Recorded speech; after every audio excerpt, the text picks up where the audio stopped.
Sliding glass doors in emergency rooms witness 100 tragedies a day, yet they never see the ghosts hiding in plain sight. For 3 years, the quietest nurse on the night shift wiped brows and emptied bedpans. Then, the civilian airspace restricted, radar screens went dark, and the black helicopter landed. If you asked anyone at Providence Regional Medical Center in Everett, Washington, to describe Nurse Abby Foley, they would struggle to give you more than 3 words. Quiet, reliable, mousy. She was 32 years old, though her oversized, smudged tortoiseshell glasses and the severe, unyielding bun holding her ash-brown hair made her look perpetually 40.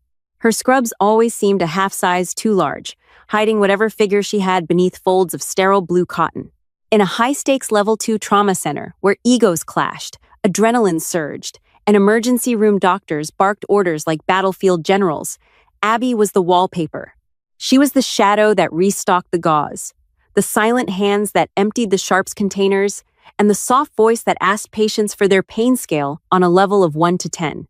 Brenda Miller, the veteran charge nurse who ruled the ER floor with an iron clipboard, loved Abby for one simple reason. Abby never complained. Whether it was cleaning up after a violently ill patient in Bay 4 or taking a double shift on Christmas Eve, Abby just nodded, her eyes downcast, and got the job done. But if anyone had bothered to look closer, if they had stripped away the chaotic noise of the emergency room, they would have noticed the quiet impossibilities of Nurse Abby Foley. It happened in micro-moments, like on a miserable Tuesday night in November, when a horrific multi-car pileup on Interstate 5 flooded the ER with screaming patients and bleeding lacerations. Dr. Harrison Cole, a brilliant but notoriously arrogant attending physician, was frantically working on a crush injury patient whose blood pressure was bottoming out. The monitors were screaming, "Doctor!" Cole was shouting for a junior resident to prep for an emergency thoracotomy, his hands slick with blood, his focus entirely on the patient's ruined chest. Abby was standing near the crash cart. She didn't shout. She didn't panic. She simply picked up a 1-4 gauge angio catheter, stepped up to the head of the bed, and quietly murmured to the terrified junior resident, "Tracheal deviation, left side. Tension, pneumothorax." The resident blinked, looked down, and saw the subtle, deadly shift of the patient's windpipe. The resident immediately took the needle from Abby's outstretched hand and plunged it into the second intercostal space of the patient's chest. A loud hiss of trapped air escaped. The patient's blood pressure stabilized instantly. Dr. Cole looked up, exhaling sharply, and praised the resident for the eagle-eyed catch. Abby had already melted back into the background, silently replacing the used angiocatheter on the tray, her face blank. She didn't want the credit. She abhorred the spotlight. Then there was the incident with the methamphetamines. 6 months prior, a man named Leon, heavily intoxicated and entirely psychotic, had been brought in by the Everett police. In the middle of triage, Leon slipped his restraints. He was a massive man, wired on synthetic adrenaline, and he lunged directly at Brenda, swinging a wild, heavy fist that would have shattered the older nurse's jaw. The security guard was 20 feet away, fumbling for his radio. Abby had been holding a clipboard, standing between Leon and Brenda. To the security cameras and the panicked onlookers, it simply looked like Leon tripped over a rolling stool and collapsed. But Brenda, who had been an inch away, later swore she saw something else. She saw Abby's left foot shift, her posture drop with terrifying, mechanical precision, and her thumb strike a very specific, soft juncture beneath Leon's jawline, the carotid sinus. Leon's eyes rolled back into his head, and his 200-pound frame crumpled to the linoleum like a sack of wet cement. When the police tackled the already unconscious man to the floor, Abby was 3 feet away, picking up her dropped clipboard, her hands trembling slightly. "Oh my gosh!" Abby had whispered, adjusting her glasses with a shaky finger. "Is everyone okay? He just fell." Brenda had stared at Abby for a long time after that. "Where did you say you worked before you came to Providence, Abby?" "A little physical therapy clinic in Omaha," Abby had replied, her voice a fragile, breathy whisper.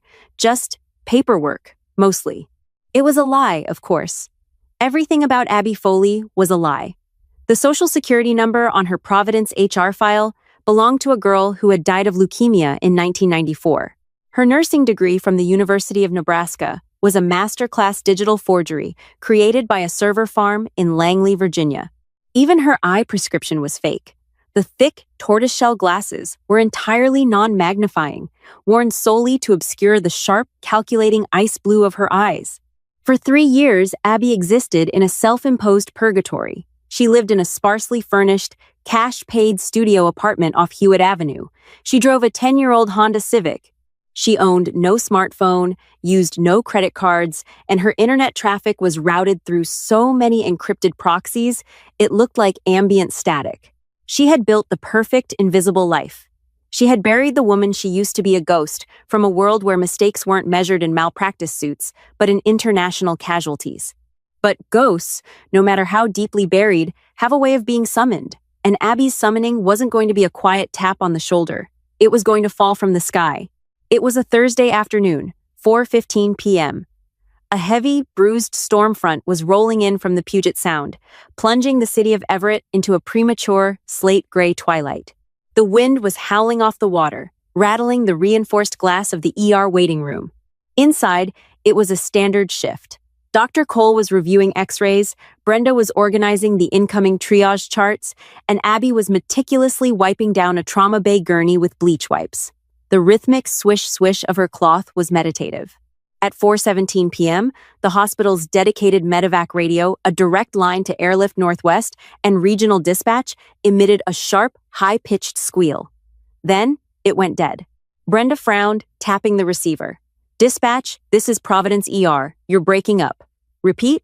Static answered her. Upstairs, in the hospital's security center, the monitors tracking the rooftop helipad flickered. The regional air traffic control feed out of Seattle-Tacoma International Airport suddenly showed a massive blind spot extending 20 miles in every direction around Everett. It was a localized radar blackout, the kind of electronic warfare jamming usually reserved for presidential movements or high-tier counter-terrorism raids. Then, they heard the sound. It didn't sound like the standard, high-pitched whine of a civilian medical chopper. It was a heavy, percussive, thump, thump, thump that vibrated the fillings in their teeth. The sound was so immense, so guttural, that dust began to shake loose from the ER ceiling tiles. "What on earth is that?" Dr. Cole asked, stepping away from his X-ray light board, a look of genuine alarm crossing his face. "Is Airlift bringing in a bariatric unit? That sounds like a military bird." On the rooftop, the hospital's security team stepped out into the freezing wind, waving their illuminated wands, expecting a blue and white medical chopper. Instead, dropping out of the storm clouds like a descending predator, was a Sikorsky UH-60 Black Hawk. It bore no medical crosses. It bore no tail numbers. It was painted entirely in radar-absorbent matte black. The sheer downdraft of the military machine blew one of the security guards off his feet. The Black Hawk touched down on the reinforced concrete pad with a heavy, metallic crunch. Before the rotors even began to decelerate, the side doors slid open. 4 men stepped out into the rain. They were not paramedics. They wore unmarked tactical gear, heavy ceramic plate carriers, and carried compact, suppressed submachine guns tight against their chests. Their faces were obscured by ballistic helmets and dark visors. The hospital security guard on the roof reached for his radio, screaming over the engine noise. "Hey, you don't have clearance! This is a civilian hospital!" The lead figure, a tall man whose tactical vest bore a single, ominous patch, the emblem of the Department of Defense's most classified biological containment unit, ignored the guard completely. He walked to the rooftop access door, pressed a small electronic device against the digital keypad, and within 2 seconds, the magnetic lock disengaged with a heavy clack. Down in the ER, the electronic sliding doors of the trauma center suddenly locked. The red lockdown lights flashed above the nursing station, bathing the room in an eerie crimson glow. "What's going on?" Brenda shouted, picking up the landline phone. "Security, why are we in lockdown? Is there an active shooter?" The phone line was dead. The elevator doors at the end of the hall, the dedicated trauma elevator that only required keycard access, dinged. The doors slid open. The 4 armed operatives stepped onto the ER floor. Panic erupted. 2 junior nurses screamed. Dr. Cole froze, raising his hands instinctively, his medical training entirely useless against the sight of heavily armed men invading his sanctuary. A police officer who had been taking a statement from a car crash victim in the waiting room unholstered his weapon, but before he could even raise it, one of the operatives pointed a blinding laser dazzler at his eyes, disorienting him instantly, while another operative stripped the gun from his hands with terrifying, practiced ease. "Nobody move. Nobody speak. Department of Defense," the lead man commanded. His voice wasn't a shout. It was a calibrated, localized bark that cut through the hysteria like a scalpel. He pulled off his ballistic helmet. He was a man in his late 40s, with steel gray hair and eyes that looked like they had seen the end of the world twice. He didn't look at Dr. Cole. He didn't look at Brenda. His eyes scanned the room, sweeping past the terrified patients, the cowering staff, until his gaze locked onto Trauma Bay 4. Abby was still standing there. She hadn't screamed. She hadn't raised her hands. She was holding a bleach wipe. The entire ER held its breath as the lead agent walked slowly, deliberately, toward the mousy, quiet nurse who couldn't even handle the sight of a violent patient without trembling. Brenda wanted to scream, to tell the man to leave her alone, that she was just a nobody from Nebraska. The agent stopped 6 feet from Abby. He didn't raise his weapon. Instead, he took a deep breath, looking almost exhausted. "You're a hard woman to find, Major," the man said. The silence in the ER was absolute. Only the distant, thumping vibration of the helicopter on the roof broke the quiet. Abby looked at the man. Slowly, deliberately, she reached up. She didn't use her index finger to adjust her glasses. She grabbed the frames and pulled them off her face, tossing them casually into the biohazard bin. The transformation was chilling. Without the obscuring lenses, without the hunched posture, Abby Foley ceased to exist. Her shoulders rolled back, her spine straightened. The timid, breathy energy vanished, replaced by a cold, predatory stillness. Even her jawline seemed to sharpen. She looked at the armed men not with fear, but with the weary irritation of a seasoned commander interrupted during a briefing. "I told you, Mitchell," Abby said. Her voice was no longer a whisper. It was an icy, resonant alto that commanded the room. "The next time you tracked me down, I was going to put a bullet in your kneecap." Dr. Cole's jaw practically hit the floor. Brenda gripped the edge of the nursing station, her knuckles white. "Major?" Director Mitchell Reed offered a grim, humorless smile. "I remember the threat, Evelyn. Believe me, I wouldn't have risked the knee if I had a choice." "I'm retired," she said, her eyes narrowing. "I burned the research. I buried the protocols. Whatever mess JSOC made this time, it is not my problem." "It's the Atlas strain, Evelyn," Reed said, his voice dropping to a low, desperate frequency. The name alone seemed to suck the oxygen out of the room. It didn't die in that lab in Geneva. Someone walked it out, and it's mutating. Abby Evelyn froze. The bleach wipe in her hand fell to the floor. "Where?" she demanded, her tone shifting from irritated to lethal. "Downtown Seattle," Reed replied. "We have an asset isolated in a clean room, but his organs are failing. The CDC has no idea what they're looking at. They're treating it like a standard hemorrhagic fever. If he dies, the contagion goes airborne. You are the only virological combat medic who ever synthesized a counteragent. We need you, Major. Now." Evelyn closed her eyes for a fraction of a second.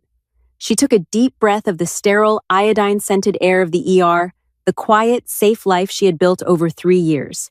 She knew the moment she walked through those sliding doors with Reed, she could never come back. The ghost was resurrected. She opened her eyes, reached down, and ripped the plastic Providence Medical Center name tag off her scrubs, letting it clatter to the floor. "Brenda," Evelyn called out, not looking back. "Yes?" the charge nurse stammered. "The patient in Bay 2 needs his IV flushed with saline in 10 minutes, or it'll clot," Evelyn said, her voice entirely professional. Then, she looked at the heavily armed men. "Get me a hazmat suit and an encrypted terminal. Let's go." As Evelyn walked out of the ER, flanked by JSOC operatives, stepping into the lockdown red corridors to board a black helicopter waiting in the storm, the staff of Providence Regional could only stare at the empty trauma bay. No one had noticed the quiet nurse. But the world was about to rely on the soldier hiding underneath.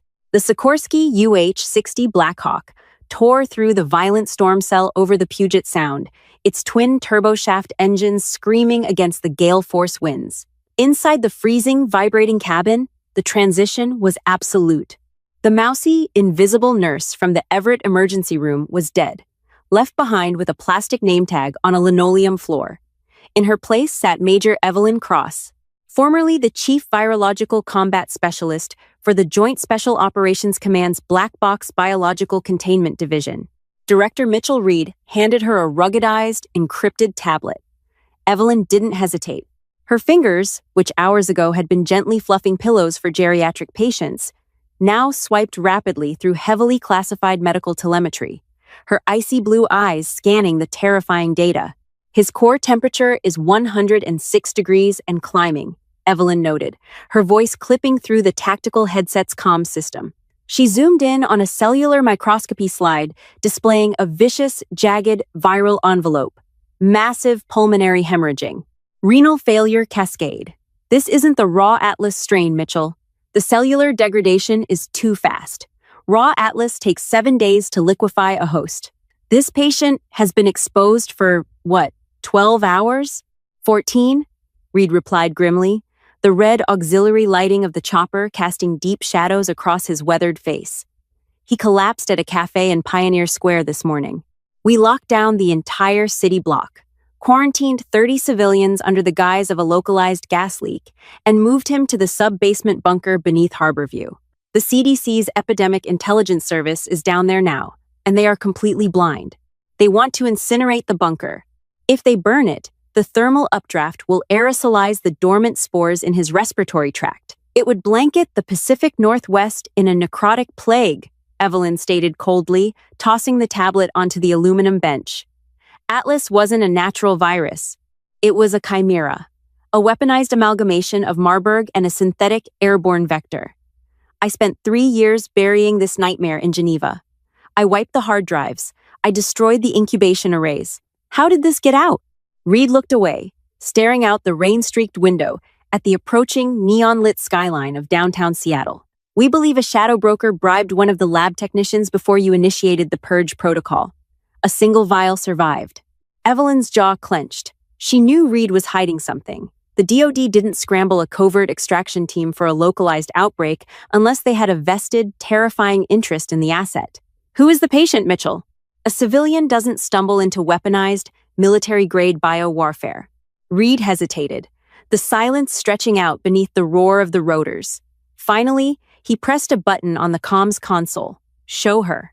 The tablet flickered, pulling up a live video feed from an isolation chamber.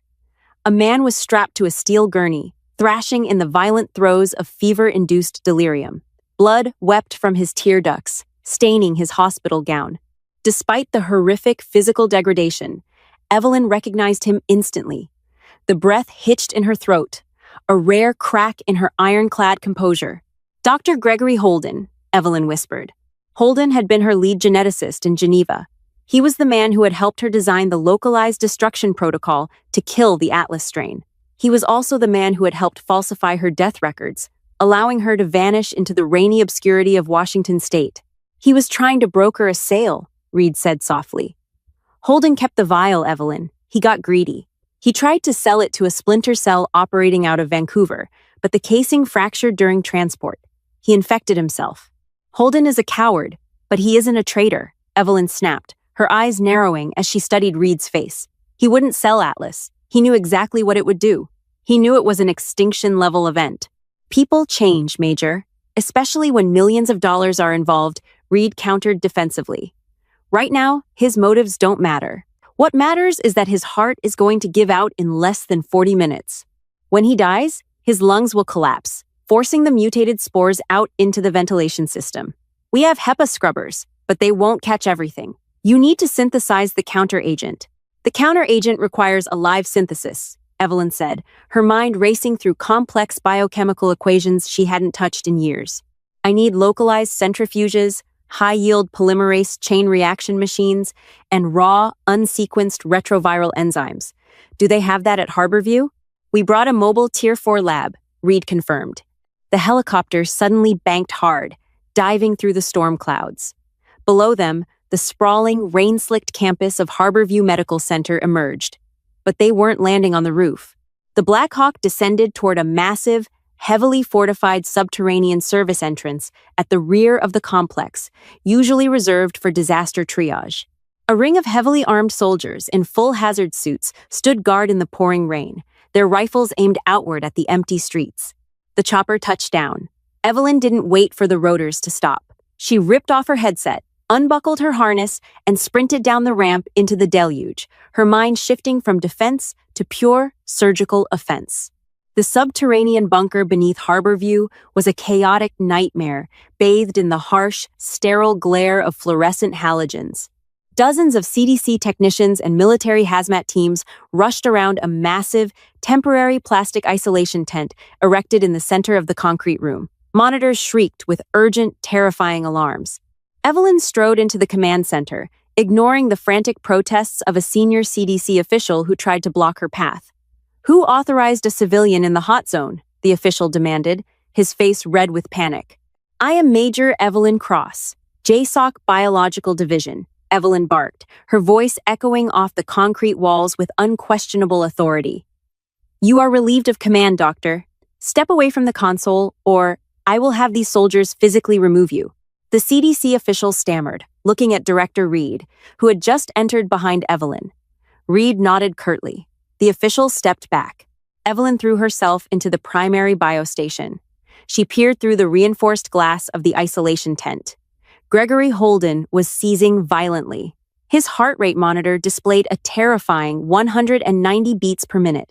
He was minutes away from total cardiovascular collapse. "Prep the synthesis chamber," Evelyn ordered a terrified-looking lab technician.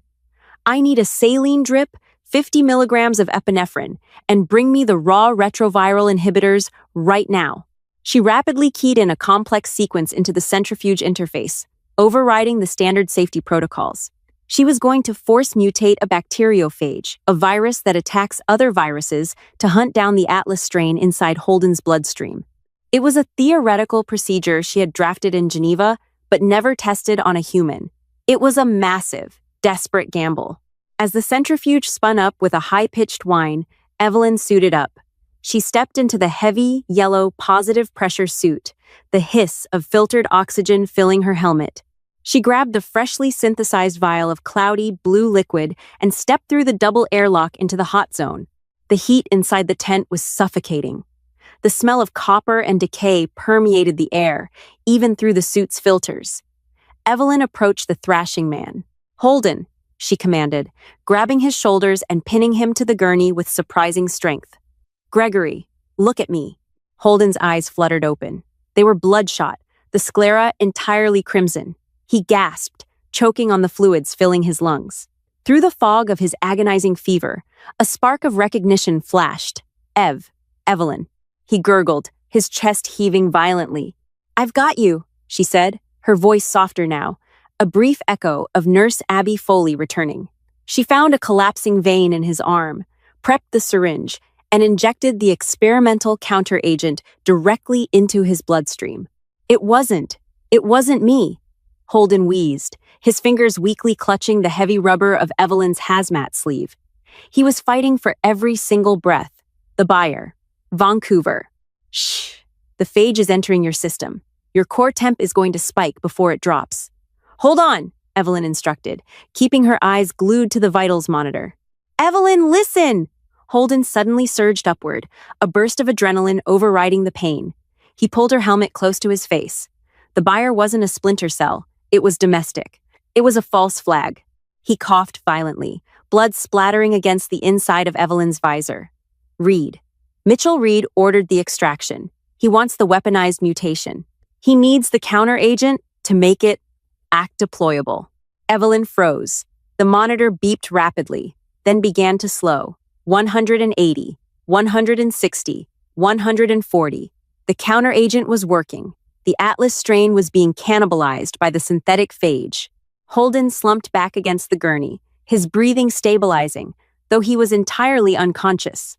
Evelyn stood up slowly, her mind putting the horrific pieces together. Reed didn't bring her here to save Seattle. He brought her here because Holden had ruined the sample, and Reed needed Evelyn to synthesize a working cure. A bioweapon is useless if you don't possess the antidote to protect your own troops. Reed wanted the complete package. She turned and looked through the plastic walls of the tent. On the other side, Director Mitchell Reed was standing at the biostation, watching her intently. He wasn't smiling. He was speaking quietly into a handheld radio, and two JSOC operatives were moving into position near the airlock doors, their weapons drawn. They weren't there to protect her. They were there to secure the remaining vials of the counteragent and eliminate the loose ends. Evelyn had 30 seconds before the airlock cycled open. She walked over to the medical supply cart inside the tent. She quietly picked up a heavy steel oxygen cylinder. She then tapped into the comms system linked to the bunker's general PA. "Director Reed," Evelyn broadcasted, her voice cold and echoing throughout the entire subterranean facility. Every CDC doctor, every soldier, every technician stopped and looked up. "Doctor, Holden is stabilized. The contagion is neutralized. However, I am initiating a level 1 lockdown protocol." Reed frowned, reaching for the console to cut her off. "Major, open the airlock immediately." "You misunderstood me, Mitchell," Evelyn's voice crackled. "I'm not locking myself in. I'm locking you in." With a swift, brutal motion, Evelyn swung the heavy steel oxygen cylinder directly into the primary environmental control panel inside the tent. The console shattered in a shower of sparks. Alarms shrieked a genuine, deafening klaxon. The bunker's automated defense systems registered a catastrophic containment failure. Heavy, blast-resistant steel doors instantly slammed down over every exit in the command center, trapping Reed and his operatives inside the observation room. Evelyn calmly stepped into the secondary disposal airlock, a separate, one-way exit designed for incinerating hazardous waste that bypassed the main command center. As the decontamination chemicals showered over her suit, she looked through the reinforced glass one last time. Mitchell Reed was pounding furiously against the blast doors, screaming orders that couldn't be heard over the sirens. The military police, alerted by the automated distress signal, would be breaching the room in minutes. With Holden's testimony and the recorded telemetry data, Reed's treason would be laid bare. The disposal airlock cycled open, leading out into a forgotten, rain-flooded service alley behind the hospital. Evelyn stepped out into the freezing Seattle night. She unsealed the yellow hazmat suit, stepping out of it and leaving it in a crumpled heap on the wet pavement. Underneath, she was still wearing the oversized blue scrubs of a Providence Regional Medical Center nurse. She took a deep breath of the cold, clean, rain-washed air. The storm was finally breaking, giving way to the faint, gray light of the approaching dawn. The world was safe, spinning quietly on its axis, completely unaware of the apocalypse that had been averted in a basement. Abby Foley couldn't go back to the Everett ER. Evelyn Cross couldn't return to the shadows of the DOD. But as she pulled her damp hair out of its severe bun and walked out into the neon-lit streets, vanishing perfectly into the morning commuter crowd, she knew one thing for certain. Ghosts never truly disappear. They simply find a new place to haunt. If you were captivated by this intense story of hidden identities, military cover-ups, and a quiet nurse who turned out to be the ultimate weapon, make sure to hit that like button. Share this video with your friends who love high-stakes thrillers, and don't forget to subscribe to the channel and ring the notification bell so you never miss another heart-pounding, real-life inspired dramatic story. Stay safe, and we will see you in the next one. Hi, my name is Tranthan, the owner and manager of Noble Tales. After watching the video, no one noticed the quietness until a black helicopter landed looking for her. I'd really like to know what you think. How did this story make you feel? For me, the strongest feeling was curiosity mixed with respect. Abby spent years blending into the background, helping people every day without seeking recognition, and then we discovered there was so much more to her story than anyone realized. One lesson I took from this story is not to underestimate quiet people. Sometimes the calmest person in the room carries the most experience, wisdom, or strength. What was the moment that surprised you the most? And do you think Abby made the right choice when she stepped back into a world she had tried to leave behind? If this story stayed with you, I'd love to hear your thoughts in the comments. And if you enjoy stories like this, feel free to like the video or subscribe to Noble Tales for more.